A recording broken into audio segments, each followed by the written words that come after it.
আপনার বাবা, আপনার পরিবার আপনাকে কষ্ট করে পড়ালেখা করিয়েছে, তাদের অনেক স্বপ্ন ছিল।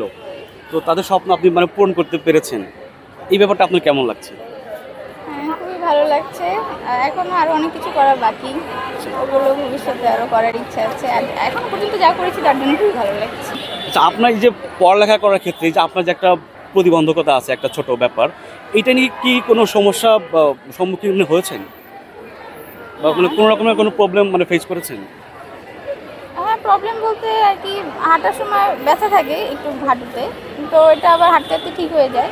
তো ওরকম প্রবলেম ফেস করিনি, আর করলেও আর কি ব্যালেন্স করেছি সমস্যা। পায়ের একটু সমস্যা হয়ে গেছিলো, পাটা হাঁটতে একটু সমস্যা দেখতেছিলাম। আমরা মনে করলাম যে কী হয়েছে, পরে যখন হাড়ের সমস্যা, অস্টিও সার্কোমা, হাড়টা ক্ষয় হয়ে গেছিলো।